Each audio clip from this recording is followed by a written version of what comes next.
What's up my YouTube family. Very very happy new year आप सबको। ये हमारी पहली वीडियो है न्यू ईयर के बाद में। आज का जो हमारा टॉपिक है, अभी जो हमारी थीम चल रही है, जो डिस्कशन टॉपिक्स चल रहे हैं उसके हिसाब say that is a very hot topic. बहुत ज़्यादा डिस्कशन होता है इसके बारे में इंडस्ट्री में ऑलरेडी। दैट इज़ कि क्या डिफरेंसेस हैं एक एनाबॉलिक बॉडी बिल्डर में और एक नेचुरल बॉडी बिल्डर या बॉडी बिल्डिंग में। जब हम बोलते हैं anabolic body building, that means कि आप किसी तरीके का एक्सटर्नल सोर्स इंजेक्ट कर रहे हो अपने बॉडी में, एक हार्मोन, जनरली टेस्टोस्टेरोन, क्योंकि ये वो मोबाइल हार्मोन है जो कि सबसे ज़्यादा इंपॉर्टेंट है मसल ग्रोथ के लिए। और जितने भी एनाबॉलिक सॉल्ट्स अवेलेबल है मार्केट में डिफरेंट डिफरेंट प्रोग्राम्स के लिए, वो सारे कहीं ना कहीं टेस्टोस्टेरोन के ही डिफरेंट फॉर्मूलाज हैं। नोइंग दिस, कॉमन सा फॉर्मूला है जो कि लोग कहते हैं कि आप at a time body building में बहुत ज़्यादा स्ट्रेंथ भी गेन कर लो, एकदम से श्रेडेड भी रहो, ये पॉसिबल नहीं था। इवन प्रो बॉडी बिल्डर्स अपने कॉम्पिटिशन फेज में कटिंग फेज में आते हैं, वो साइज गेन करते हैं at a period of time and then they cut their body to come into that shape. इस बात को समझने के लिए थोड़ा हम लोग कॉमन हिस्ट्री को ही उठाते हैं, दैट इज आवर बॉलीवुड का बॉडी बिल्डिंग हिस्ट्री। आपने देखा होगा स्टार्टिंग में सलमान खान, संजय दत्त, सनी देओल, ये एक एवरेज बॉडी बिल्डर्स थे जिनकी एक एवरेज डिसेंट स्ट्रक्चर वाली बॉडी थी। उस समय इनकी जो बॉडी होती थी वो बल्क होती थी, उनके पास शेप होता था, एक कॉमन शेप होता था और उस शेप में मैस होता था, वो बहुत ज़्यादा मैसिव दिखते थे। ठीक है, उनके पास में स्ट्रक्चर होता था और वो मैसिव दिखते थे। तो आप या तो बहुत ज़्यादा वाइडर दिखोगे, स्ट्रॉन्गर दिखोगे और आपकी स्ट्रेंथ ज़्यादा रहेगी, या तो आप एकदम लीन दिखोगे, आपकी स्ट्रेंथ थोड़ी सी कम हो जाएगी दैन दैट ऑफ जब आप बल्किंग स्टेज में हो।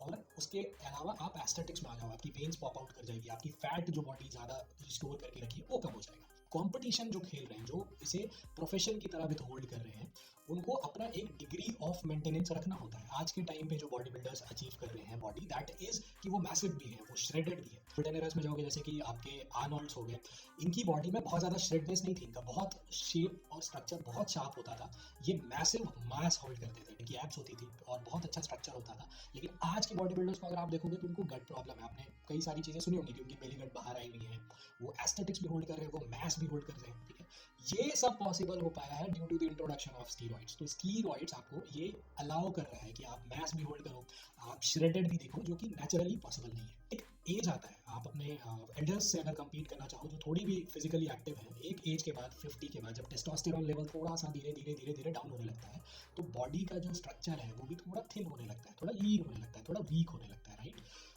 आज आपने देखा होगा कि कोई भी मूवी रिलीज होने वाली होती है, वो आप आमिर खान की बात कर लो, अभी अगर आप शाहरुख खान की बात करें, ये लोग 50 से अबव है, अराउंड 50 है, उनसे भी अबव है।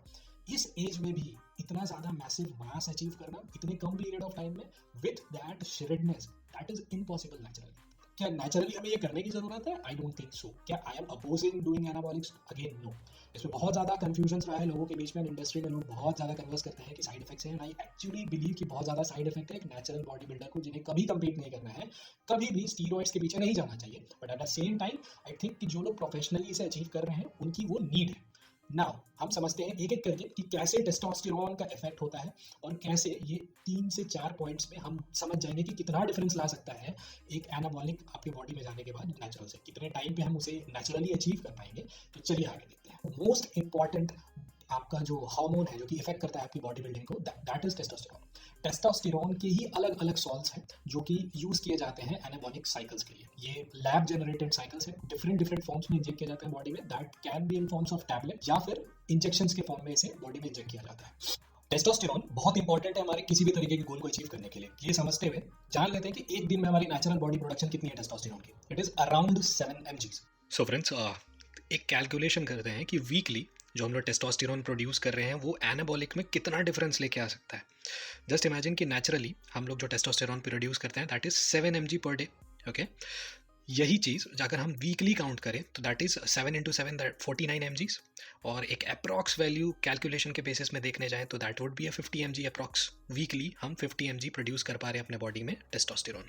दूसरे तरफ एक बहुत एवरेज सा अमाउंट लेके चले हम टेस्टोस्टेरोन का, that is 300 mg per week, क्योंकि ये साइकिल होता है। कोई भी एनाबॉलिक हमेशा एक पीरियड ऑफ टाइम के लिए चलाया जाता है। तो अगर हम 8 वीक का एग्जाम्पल लेके चले तो यहाँ पे अगर 8 वीक का साइकिल चला रहे हैं हम एनाबॉलिक, तो 300 mg पर वीक इंटू 8 कर दे तो 24 mg हो जाता है। अब इसी 24 mg को अगर हम नेचुरली प्रोड्यूस करना चाहे तो कितना टाइम लगेगा? एक सिंपल सा कैलकुलेशन है।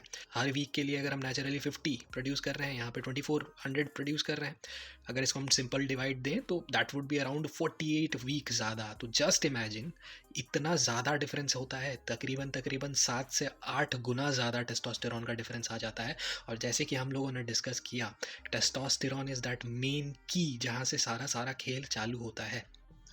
Knowing the numbers we are very clear कि जो बॉडी एक नेचुरल बंदा 11 मंथ्स में क्रिएट कर रहा है, वो एनाबॉलिक्स के थ्रू आप 2 महीने में अचीव कर ले रहे हो। लॉन्ग टर्म में जाओ तो आप जो बॉडी एनाबॉलिक्स के थ्रू बनाओगे 2 सालों में कम्पीट करने के बेसिस पे, वो एक नेचुरली जो करने वाला, जो कि एंथुसियास्टिक है, जो हर दिन उसे फॉलो भी कर रहा है, वो रिकवर भी कर रहा है, सारी चीज़ों पे अभी हम लोग बात करेंगे। अगर वो सारी चीज़ें लाइन कर रही है तो वो कुछ 5-5.5 साल लेगा same body amount, same muscle amount को जनरेट करने के लिए। Coming to the second point of our video, that is recovery.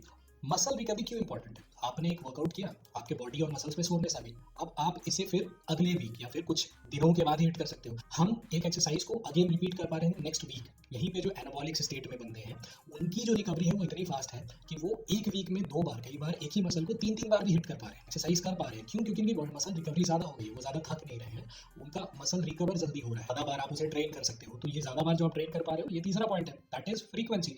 हम एक मसल ग्रुप को हिट कर पाते हैं वीकली एक बार। यहीं पे जो एनाबॉलिक स्टेट में है, उनकी बॉडी जल्दी रिकवर कर रही है, तो वो 2 बार, कई बार 3-3 बार भी हिट कर पाते हैं according to their goal. They are not pushing their limits out, it is just कि वो रिकवर फास्ट कर रहे हैं, उनकी बॉडी उतनी थक नहीं रही है, इस कारण से वो पोजिंग भी कर पाते हैं, उनकी फ्रीक्वेंसी बढ़ गई। अब जो एक इंपॉर्टेंट पॉइंट है जो इसमें और ऐड होता है, that is the workout duration. ये वो लास्ट पॉइंट है जो कि इफेक्ट करता है एक नेचुरल बॉडी बिल्डिंग इंडिविजुअल को from that of anabolic state body builders. कैसे? हम एक ड्यूरेशन तक भी वर्कआउट कर सकते हैं, उससे ऊपर अगर हम जाएंगे तो हमारी बॉडी थक जाती है, वी नीड रेस्ट, हम उसको फिर सेकंड डे पे लेके जाते हैं। इसलिए एक बार में किसी एक मसल ग्रुप को हिट करते हैं। हमने एक जो मसल ग्रुप को हिट किया है, मे भी हम 4 एक्सरसाइज कर पाए रेपिटेशंस के अकॉर्डिंग। यहीं पे जो एनाबॉलिक में है, उनकी बॉडी बहुत कम थकती है। अगर हम 1 घंटा वर्कआउट कर पा रहे हैं तो वो कहीं पे हमसे 2 गुना ज़्यादा है, कई बार 2.5 गुना 3 गुना ज़्यादा भी वर्कआउट करने के बाद भी उस स्टेट में नहीं पहुंचते हैं जहां पर हम थक जा रहे हैं। तो अल्टीमेटली उनकी स्ट्रेंथ इंक्रीज होती है, उनकी रेपिटेशंस इंक्रीज होते हैं, उनके सेट्स इंक्रीज हो जाते हैं। इन 4 मेन पॉइंट्स का ही मेजर डिफरेंस आता है कि एनाबॉलिक बॉडी बिल्डर के बीच और एक नेचुरल बॉडी बिल्डर के बीच, क्योंकि उसके बाद का जो प्रोसेस है, that is your diet, your nutrition and the rest period, ये दोनों के लिए कॉमन है। तो हमने ये बहुत इजी वे में समझ लिया कि क्यों स्टीरॉयड साइकिल में, एनाबॉलिक साइकिल्स में लोग जा रहे हैं। क्यों हम कभी भी उनको देख करके डिमोरलाइज नहीं होने चाहिए कि जिनकी बॉडी में इतना श्रेडेड है, जिन्होंने साइकिल्स अपने ऊपर चला रखी है। और तब बहुत इंपॉर्टेंट पार्ट कि एनाबॉलिक्स में जाने का कोई हमारे फिटनेस से लेना देना नहीं है। हम नेचुरली बहुत अच्छी बॉडी अचीव कर सकते हैं, हमें उसे अचीव करने के लिए बस टाइम ज़्यादा लगेगा। We can do it naturally. तो जब ओल्ड एज आएगा तो भी हम उसे लूज करेंगे, ऑब्वियसली धीरे धीरे लूज करेंगे। लेकिन जो एनाबॉलिक स्टेट में बंदा है, वो इसे बहुत फास्ट, जैसे ही उन्होंने साइकिल छोड़ी, उनकी बॉडी गिरने लगती है। जब उनकी बॉडी गिरती है, यहाँ पे वो साइकिल फिर से स्टार्ट हो जाता है, जहाँ पे वो और ज़्यादा टेस्ट अपने बॉडी में इंजेक्ट करते हैं, और 300 mg से 500, 700, 1000, और ये n नंबर ऑफ टाइम पे जाता है, क्योंकि फिर ये माइंड गेम हो जाता है। तो हमें इस चीज़ को ही समझने की आवश्यकता थी। तो मुझे बताइएगा कि इस पूरे वीडियो में कोई अगर आपको डाउट आ रही है, तो मैं कोशिश करूंगा कि आपके कमेंट पे जितने भी डाउट है उनको क्लियरिफाई कर पाऊँ। प्लीज़, अगर आप यहाँ तक वीडियो देख लिए हो तो आई एम नोइंग कि आप फिटनेस एंथुसियास्ट हो, तो please like this video, share, subscribe. इस वक्त हमें आपकी सपोर्ट की बहुत ज़्यादा ज़रूरत है, क्योंकि यार मेरे वर्क शेड्यूल से मैं बहुत मुश्किल से ये टाइम रात में निकाल पा रहा हूँ, और उसके बाद शूट कर पा रहा हूँ आप लोगों के लिए, और इसके लिए मोटिवेशन चाहिए। तो motivate us by just liking the video, subscribing it. तो थैंक यू, नमस्कार, और मिलते हैं नेक्स्ट वीडियो में।